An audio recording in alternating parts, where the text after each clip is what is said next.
Você sabia que uma simples descarga de vaso sanitário afundou um submarino nazista? Que 24 coelhinhos destruíram um continente inteiro?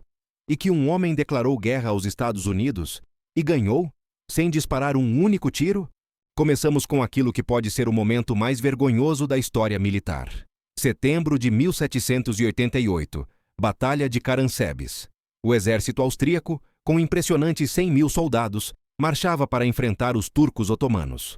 Uma noite, alguns soldados cruzaram um rio e encontraram locais vendendo schnapps. Compraram tudo e ficaram espetacularmente bêbados. Quando outros soldados chegaram exigindo sua parte, uma briga começou.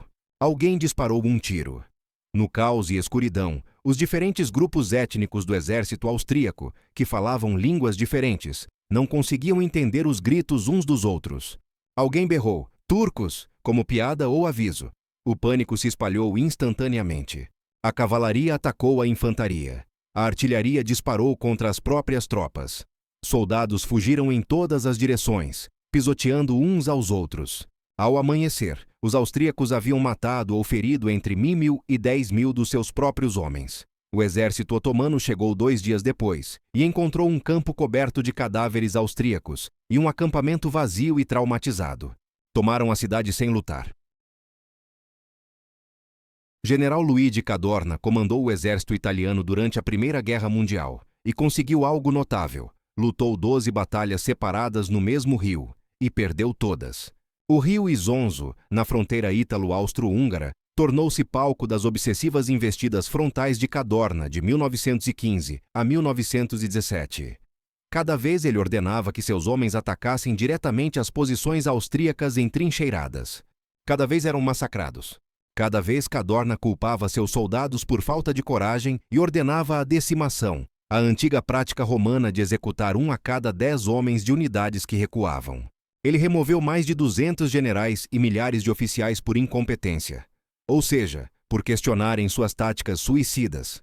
Após a derrota catastrófica em Caporetto, em 1917, onde as linhas italianas colapsaram e 300.000 soldados se renderam, Cadorna finalmente foi removido do comando. Seu substituto imediatamente percebeu que as tropas estavam exaustas, desmoralizadas e apavoradas com a própria liderança. O novo comandante parou as decimações, melhorou as condições e a Itália começou a vencer. Às vezes o problema não são os soldados. Em 1904, a Rússia enviou sua frota do Báltico, numa jornada de 18.000 milhas, para lutar contra o Japão, no que se tornou a expedição naval mais catastroficamente incompetente da história. Sob o comando do almirante Zinovy Rozhestvensky, a segunda esquadra do Pacífico alcançou níveis lendários de fracasso antes mesmo de ver um navio inimigo. Perto da Inglaterra, avistaram barcos pesqueiros e se convenceram de que eram torpedeiros japoneses. Então abriram fogo contra pescadores britânicos, quase iniciando uma guerra com a Grã-Bretanha. Atiraram uns nos outros na confusão. Enviaram telegramas em pânico sobre navios japoneses no Mar do Norte, o que não faz nenhum sentido geográfico. Durante paradas na África, oficiais compraram animais exóticos, incluindo cobras, crocodilos e um babuíno. Navios colidiam constantemente. Explosões de pó de carvão eram rotina. Marinheiros desenvolviam doenças tropicais. Um navio parou para raspar cracas do casco por 3 semanas. Quando finalmente chegaram ao Japão após 7 meses, a marinha japonesa os destruiu em aproximadamente 45 minutos na Batalha de Tsushima. Em 1859, Thomas Austin chegou à Austrália e pensou consigo mesmo: sabe de uma coisa? Este continente precisa de coelhos para caça. Então soltou 24 coelhos selvagens em sua propriedade em Victoria. Apenas 2 dúzias de criaturinhas fofas. O que poderia dar errado? Bem, coelhos se reproduzem como coelhos. Em uma década, o passatempo de caça de Austin havia se multiplicado em milhões. No século XX, a Austrália estava lidando com bilhões de coelhos consumindo plantações, destruindo vegetação nativa e causando erosão por todo o continente. O governo tentou cercas de milhares de quilômetros, tentaram veneno, introduziram doenças, contrataram caçadores profissionais. Nada funcionou. Até hoje, coelhos permanecem um dos piores desastres ecológicos da Austrália, causando centenas de milhões de dólares em danos anualmente. Thomas Austin queria um pouco de esporte nas tardes de domingo. Em vez disso, criou sozinho um apocalipse ambiental que dura mais de 160 anos. 24 coelhos, bilhões de consequências. Em 1958, o presidente Mao Tse-tung lançou a campanha das 4 pragas como parte do grande salto adiante da China. As 4 pragas marcadas para a eliminação eram ratos, moscas, mosquitos e pardais.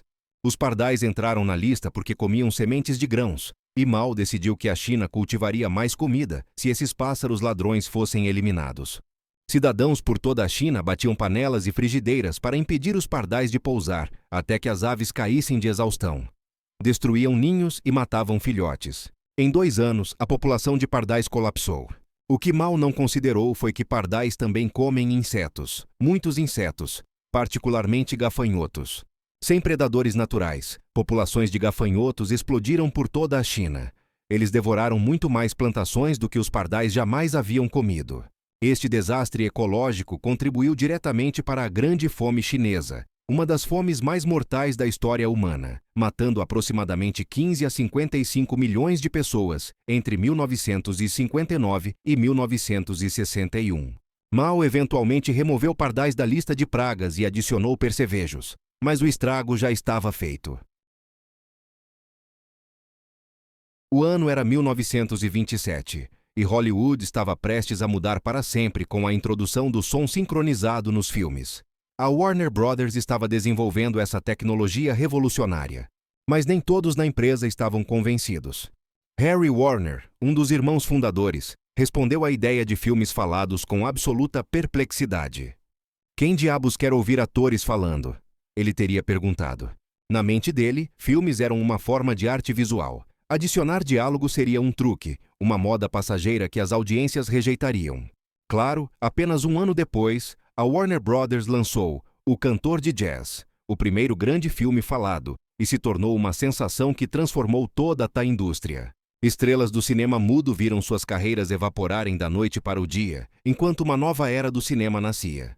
A empresa de Harry Warner literalmente foi pioneira na tecnologia que ele achava inútil. Ele estava sobre uma mina de ouro reclamando de todas as pedras amarelas inúteis.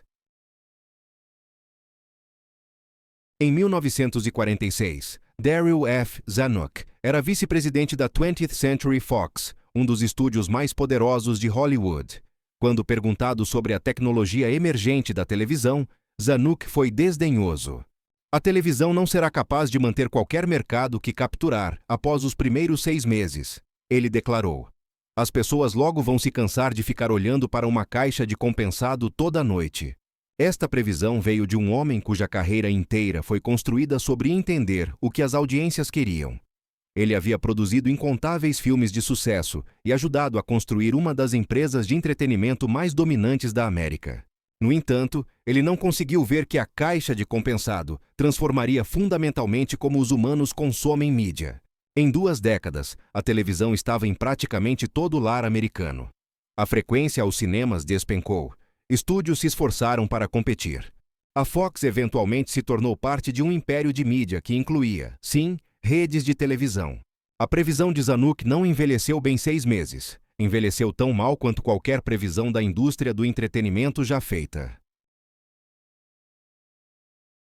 Em setembro de 1999, a NASA perdeu o Mars Climate Orbiter, uma espaçonave de 125 milhões de dólares, por causa de um erro tão simples que parece falso.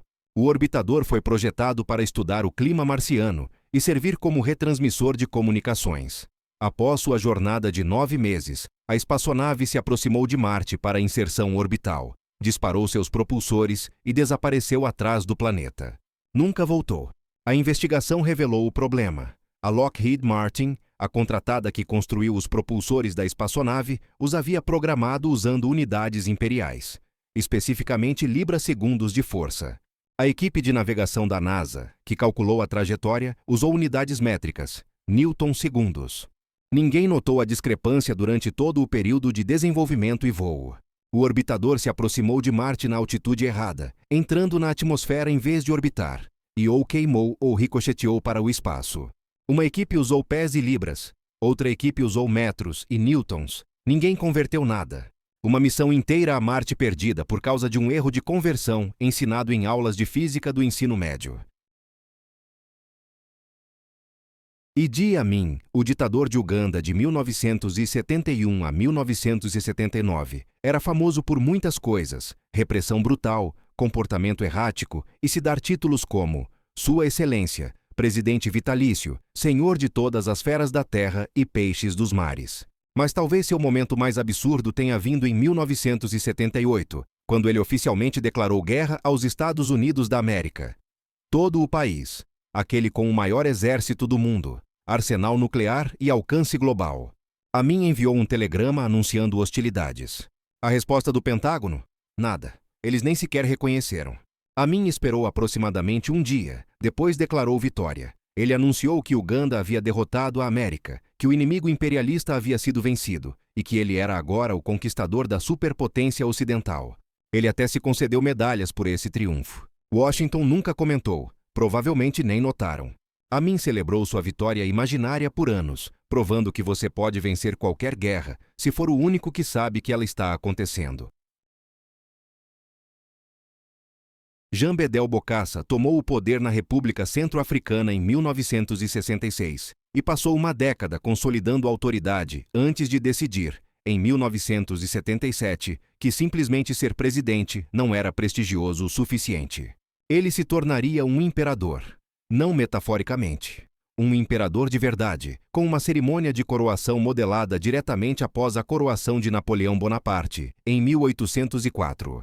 A cerimônia custou entre 20 e 30 milhões de dólares, aproximadamente um terço à metade do orçamento anual inteiro da nação. Bokassa encomendou um trono dourado, uma coroa cravejada de joias e um cetro em forma de águia dourada. Ele desfilou pela capital numa carruagem puxada por cavalos e banhada a ouro importada da França. O governo francês inexplicavelmente ajudou a pagar por muito disso. A cerimônia contou com milhares de convidados e 2.000 músicos. Enquanto isso, a República Centro-Africana permanecia uma das nações mais pobres da Terra, com quase nenhuma estrada pavimentada, hospital ou escola. 2 anos depois, Bokassa foi derrubado e fugiu para essa França. As tropas francesas que o removeram encontraram evidências sugerindo que ele havia comido alguns de seus oponentes políticos. Mobutu Sese Seko governou o Zaire, agora República Democrática do Congo, por mais de 3 décadas enquanto sistematicamente saqueava seu país até a pobreza. Entre suas muitas extravagâncias, uma se destaca pela pura absurdidade. Ele construiu uma pista capaz de pousar o Concorde, o jato supersônico, perto de seu palácio em Guibadolite, uma cidade remota na selva sem nenhuma outra infraestrutura moderna. O Concorde, operado pela Air France e British Airways, era a aeronave comercial mais rápida já construída, voando entre Paris e Nova York em menos de 4 horas. Mobutu fretava voos do Concorde de Paris até Guibadolite, especificamente para ir às compras na França. Ele voava para Paris, comprava artigos de luxo e voltava para casa no mesmo dia. Enquanto isso, seus cidadãos não tinham água limpa, eletricidade, estradas ou futuro. A fortuna pessoal de Mobutu em seu auge foi estimada em 5 bilhões de dólares, aproximadamente igual à dívida nacional inteira do Zaire. Ele morreu no exílio em 1997. A pista do Concorde na selva ainda existe, desmoronando e sem uso. Gary Roy era um advogado bem-sucedido de Toronto, com um truque de festa incomum. Ele adorava provar aos visitantes que as janelas em seu escritório no 24º andar do Toronto Dominion Center eram inquebráveis. Seu método? Correr em velocidade máxima contra o vidro e atingi-lo com o corpo como um jogador de hóquei. Ele havia feito isso dezenas de vezes. O vidro aguentou todas as vezes, porque era de fato incrivelmente forte. Em 1993, durante uma demonstração para um grupo de estudantes de direito, Roy investiu contra a janela mais uma vez. E o vidro fez exatamente o que ele sempre prometeu. Não quebrou. Simplesmente saiu do encaixe inteiro, levando Roy com ele numa jornada de 24 andares, até o pátio abaixo. Ele estava tecnicamente correto. O vidro nunca estilhaçou. Os engenheiros do prédio confirmaram depois que as janelas podiam suportar tremendo impacto. Só não foram projetadas para trauma horizontal repetido de um homem adulto. Roy ganhou a discussão e perdeu tudo o mais. Franz Reichelt era um alfaiate vivendo em Paris no início dos anos 1900 com um sonho. Ele inventaria um paraquedas vestível, que aviadores poderiam abrir se seu avião caísse. Ele passou anos projetando e refinando o que chamou de traje paraquedas, um casaco que supostamente se desdobraria num paraquedas funcional durante uma queda. Seus testes com bonecos da janela de seu apartamento mostraram resultados mistos, ou seja, os bonecos geralmente se espatifavam.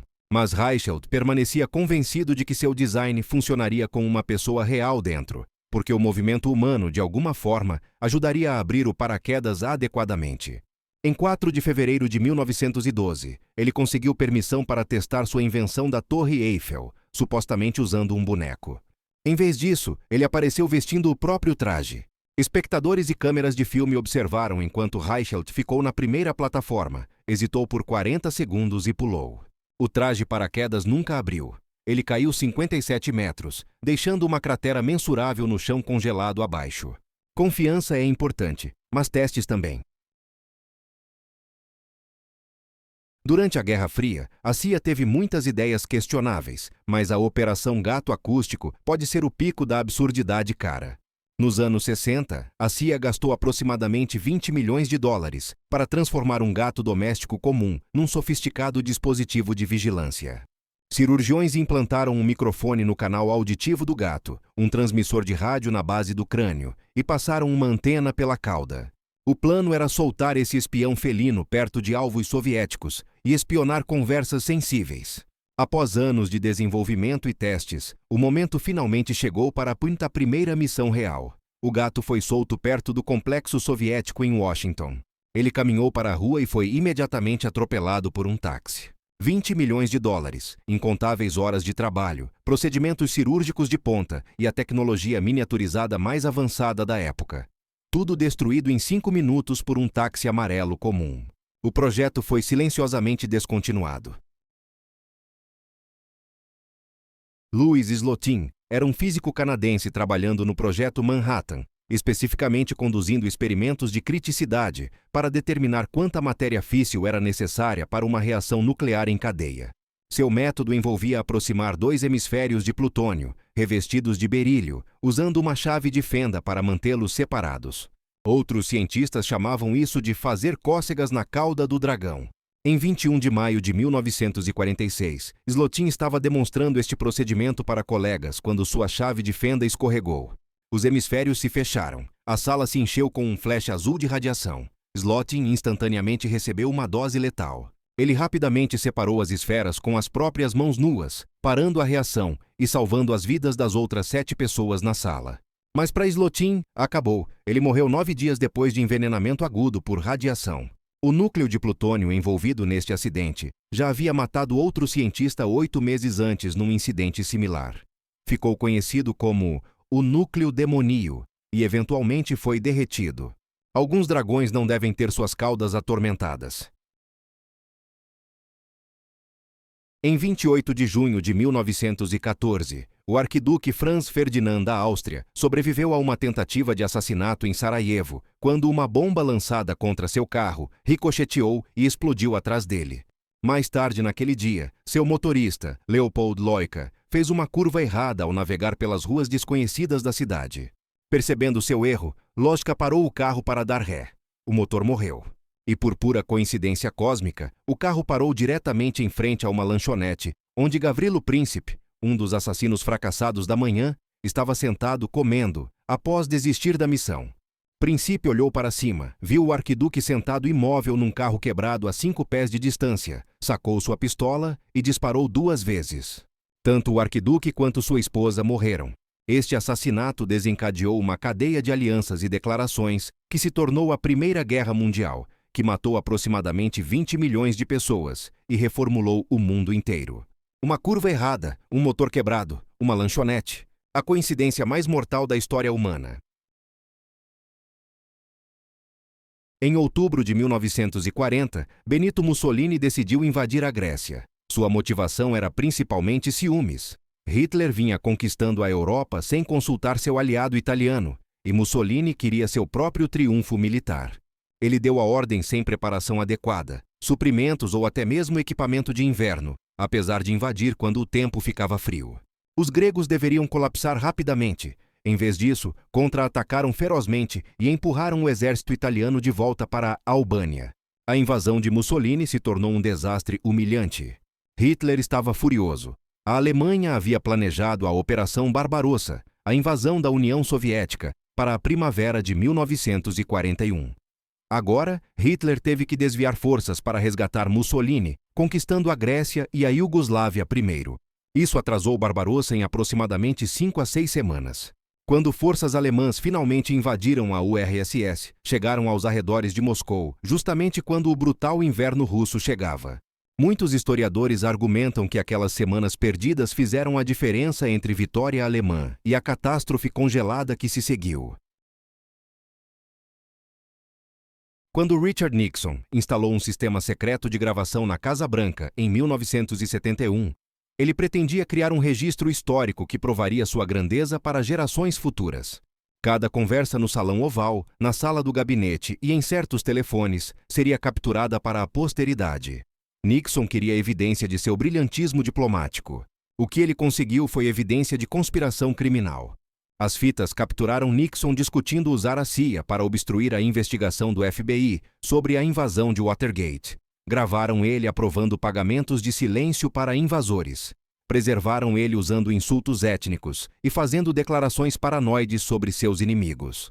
Quando a existência das fitas se tornou pública durante a investigação de Watergate, Nixon lutou até a Suprema Corte para mantê-las em segredo.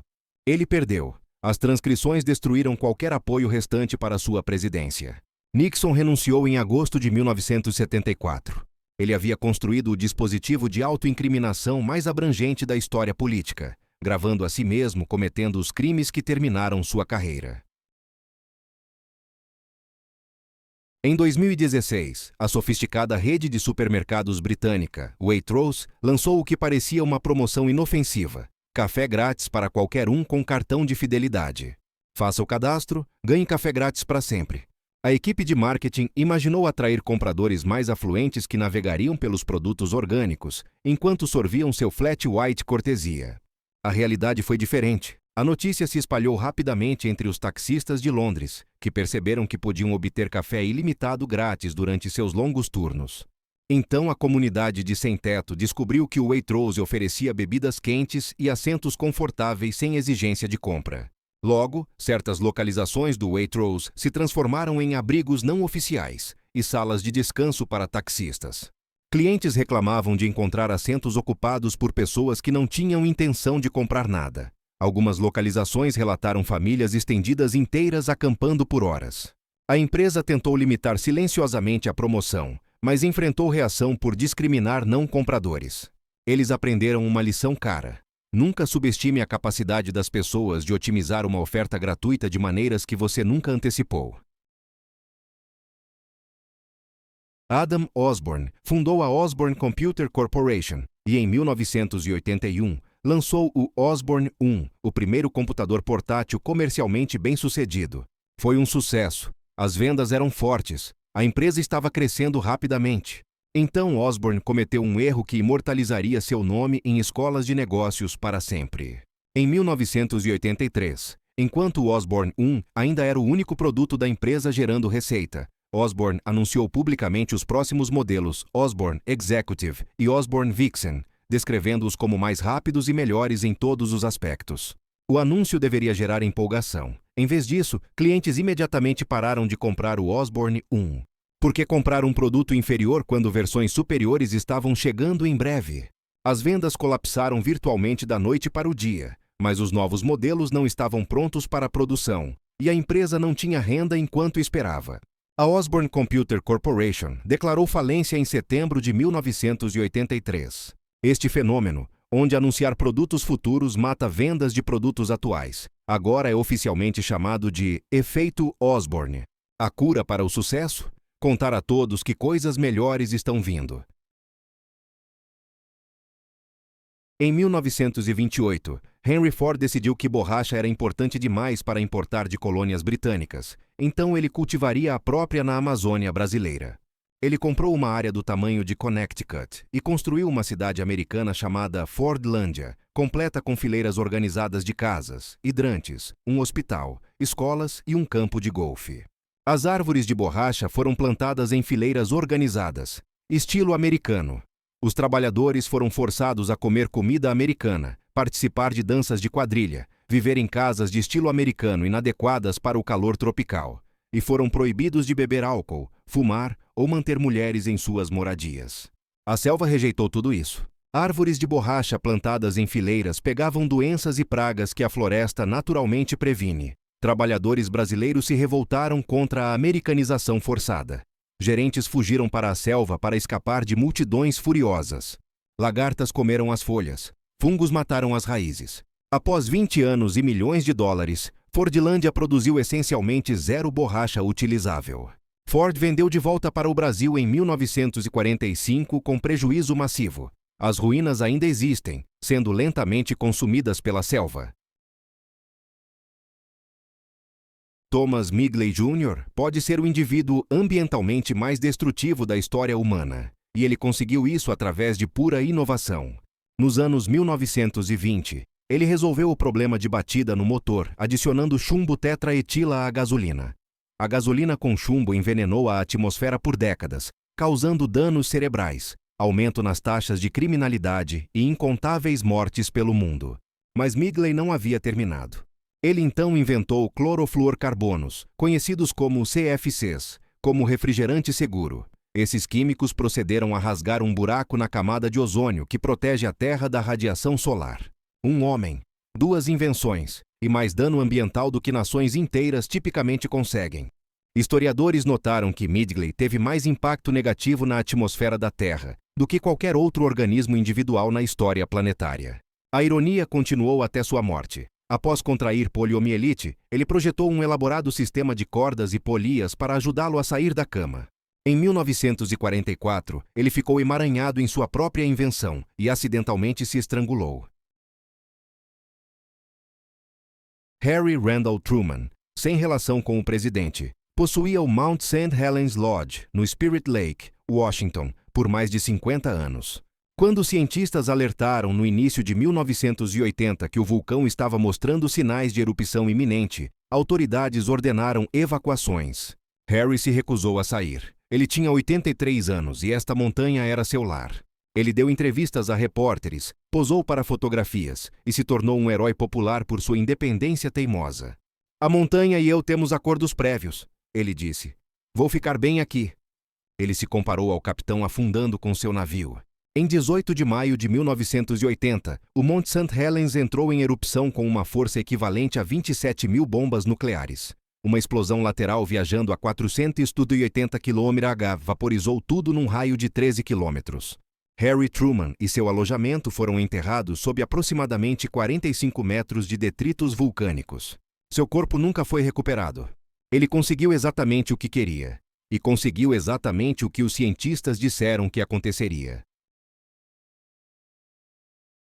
O sargento Shoichi Yokoi era um soldado japonês estacionado em Guam quando forças americanas invadiram em 1944. Quando a defesa japonesa colapsou, Yokoi e vários companheiros fugiram para a selva, em vez de se renderem ou morrerem num ataque suicida. Com os anos, seus companheiros morreram, mas Yokoi permaneceu escondido, sobrevivendo de caracóis, sapos, ratos e cocos. Ele fez roupas de fibras vegetais e viveu numa caverna subterrânea que ele mesmo cavou. Ele sabia que a guerra havia terminado. Encontrou panfletos. Ocasionalmente ouvia pessoas falando japonês. Mas Yokoi havia sido criado para acreditar que rendição era a vergonha suprema. Suas ordens haviam sido lutar, e ninguém havia oficialmente lhe dito para parar. Em 24 de janeiro de 1972, 2 caçadores locais tropeçaram nele, enquanto checavam armadilhas de camarão. Yokoi inicialmente os atacou antes de ser subjugado. Ele havia se escondido por 28 anos. Quando retornou ao Japão, ele disse: "É com muito constrangimento que retorno." Ele se tornou uma celebridade e viveu até 1997. Sua razão oficial para não se render? Nunca houve uma ordem para fazê-lo. Em 21 de novembro de 1980, Uma equipe de perfuração da Texaco acidentalmente criou um dos desastres industriais mais bizarros da história americana no Lago Peigneur, na Louisiana.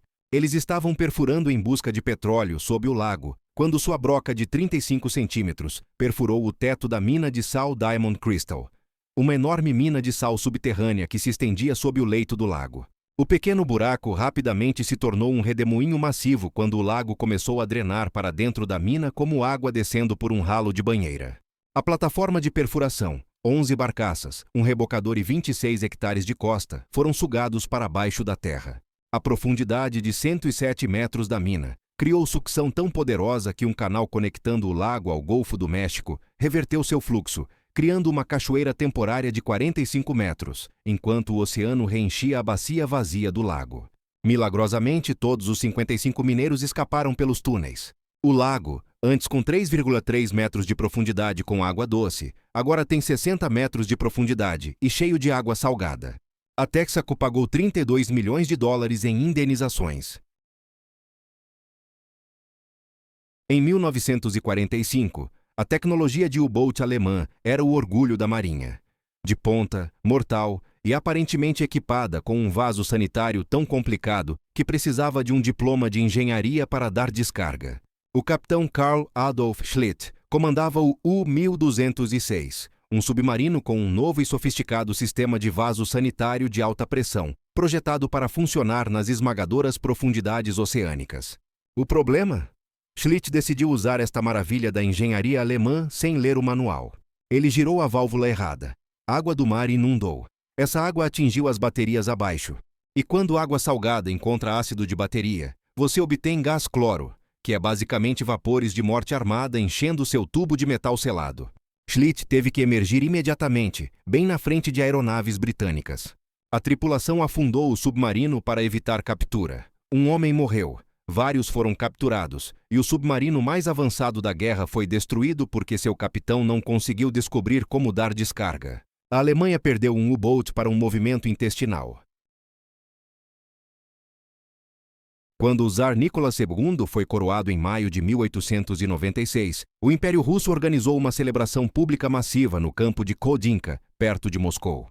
Presentes grátis seriam distribuídos ao povo comum. Copos comemorativos, salsichas, pretzels e pão de gengibre, todos carimbados com o selo imperial. Aproximadamente 500 mil pessoas se reuniram durante a noite no campo. Rumores se espalharam de que não haveria presentes suficientes para todos. Quando a distribuição começou, a multidão avançou. Pessoas foram esmagadas contra barreiras e pisoteadas. O campo havia sido usado para treinamento militar e estava coberto de trincheiras e buracos, onde pessoas caíam e não conseguiam escapar. Em aproximadamente 15 minutos, quase 1.400 pessoas morreram. O recém-coroado czar foi informado da tragédia e enfrentou uma decisão: comparecer a um baile agendado na residência do embaixador francês naquela noite ou cancelar em luto. Seus conselheiros o convenceram de que cancelar insultaria a França. Nicolas foi ao baile e dançou enquanto os corpos de seus súditos ainda estavam sendo coletados. O público russo nunca o perdoou. Historiadores citam Kodinka como o começo do fim para a dinastia Romanov. Na noite de 14 de abril de 1912, o SS Californian estava parado num campo de gelo no Atlântico Norte, aproximadamente 16 a 32 quilômetros, de onde o RMS Titanic atingiu um iceberg. O capitão Stanley Lord havia sabiamente decidido esperar até amanhã para prosseguir através do gelo perigoso. Seu operador de telégrafo sem fio tentou alertar o Titanic sobre o gelo, mas foi cortado no meio da transmissão pelo irritado radiotelegrafista do Titanic, que estava ocupado enviando mensagens de passageiros. O operador então foi dormir. Mais tarde naquela noite, oficiais no Californian observaram luzes estranhas e foguetes no horizonte. Foguetes brancos. O sinal internacional de socorro. Eles acordaram o capitão Lord 2 vezes para relatar esses sinais. Lord perguntou se eram sinais da companhia. Foi dito que não eram, e voltou a dormir. Ele não ordenou nenhuma ação adicional. O Californian ficou parado durante a noite enquanto mais de 1.500 pessoas morriam em água congelante, a menos de 1 hora de navegação. Lord insistiu pelo resto da vida que os foguetes não eram sinais de socorro. A história discorda.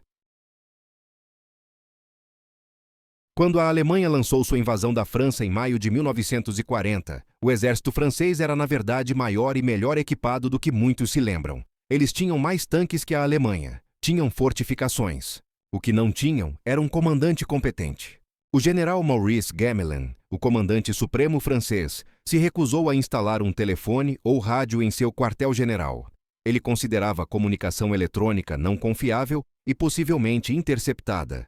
Em vez disso, ele comandou a defesa da França usando mensageiros de motocicleta, mensagens em papel entregues por homens em motos, durante uma blitzkrieg. Os alemães estavam movendo suas divisões Panzer dezenas de milhas por dia, enquanto as ordens de Gamelin levavam horas ou dias para chegar aos seus destinos. Quando seus comandos chegavam, a situação tática havia completamente mudado. Seu quartel-general era tão isolado que quando o avanço alemão em Sedan ocorreu, Gamelin só soube disso na manhã seguinte. A França caiu em 6 semanas. O sistema de mensageiros de motocicleta permaneceu invicto. Tecnicamente, só não conseguia correr mais rápido que tanques. Trofim Lysenko era um agrônomo soviético que subiu ao poder sob Stalin, prometendo revolucionar a agricultura soviética. Seu método? Rejeitar a genética inteiramente. Lysenko acreditava numa teoria chamada lamarquismo, que sustentava que organismos podiam passar adiante traços adquiridos durante sua vida. Se você expusesse sementes de trigo ao frio, seus descendentes seriam resistentes ao frio. Se você treinasse plantas para crescer em condições adversas, seus descendentes herdariam esse treinamento. Isso não é como biologia funciona. Mas Lysenko convenceu Stalin de que genética era pseudociência burguesa e que herança mendeliana era um plano capitalista. Cientistas que discordavam eram demitidos, presos ou executados. A biologia soviética foi atrasada décadas. Políticas agrícolas baseadas nas teorias de Lysenko contribuíram para falhas de colheita massivas e fomes. Genética não foi ensinada em escolas soviéticas até os anos 1960. Cientistas reais ao redor do mundo estavam avançando pesquisas de DNA, enquanto biólogos soviéticos fingiam que cromossomos não importavam, porque um charlatão convenceu um ditador de que pensamento positivo poderia substituir realidade. Dan Quayle serviu como vice-presidente dos Estados Unidos sob George H.W. Bush e é primariamente lembrado por um momento catastrófico numa escola primária de Nova Jersey em 1992. Durante uma oportunidade de foto numa competição de soletração, William Figueroa, de 12 anos, soletrou corretamente a palavra potato no quadro negro. Quayle, segurando um cartão preparado pela escola com um erro, disse ao estudante que ele estava errado e o instruiu a adicionar um E no final, tornando potato. As câmeras capturaram tudo. Um vice-presidente em exercício corrigindo a ortografia correta de uma criança com ortografia incorreta. A mídia nacional enlouqueceu. Quayle se tornou instantaneamente uma piada, um símbolo de incompetência política. Ele tentou culpar o cartão, que tecnicamente tinha o erro ortográfico, mas o dano foi permanente. Este único momento ofuscou tudo em sua carreira política. Ele serviu durante o fim da Guerra Fria, a Guerra do Golfo e grandes mudanças econômicas. Mas a história o lembra como o cara da batata. Em setembro de 1938, o primeiro-ministro britânico Neville Chamberlain voou para Munique para negociar com Adolf Hitler sobre as demandas da Alemanha por território tcheco. Hitler vinha fazendo barulhos agressivos sobre a Sudetenlândia, uma região da Tchecoslováquia com população alemã étnica. A Europa estava à beira da guerra. Chamberlain, desesperado para evitar outro conflito catastrófico como a Primeira Guerra Mundial, concordou em deixar a Alemanha anexar a Sudetenlândia, em troca da promessa de Hitler de que esta era sua última demanda territorial na Europa. Chamberlain voou para casa, desceu do avião e acenou um pedaço de papel com a assinatura de Hitler. "Acredito que é paz para o nosso tempo", ele declarou para multidões aplaudindo. 11 meses depois, a Alemanha invadiu a Polônia. 6 anos e aproximadamente 70 milhões de mortes depois, a Segunda Guerra Mundial terminou. O nome de Chamberlain se tornou sinônimo de apaziguamento ingênuo, a crença de que dar aos ditadores o que querem vai satisfazê-los. Ele morreu em 1940, tendo vivido tempo suficiente para ver quão catastroficamente errado ele havia estado. Em 1995, MacArthur Wheeler, roubou 2 bancos em Pittsburgh, em plena luz do dia sem máscara, sem disfarce e com absoluta confiança. Seu sistema de segurança? Suco de limão espalhado por todo o rosto.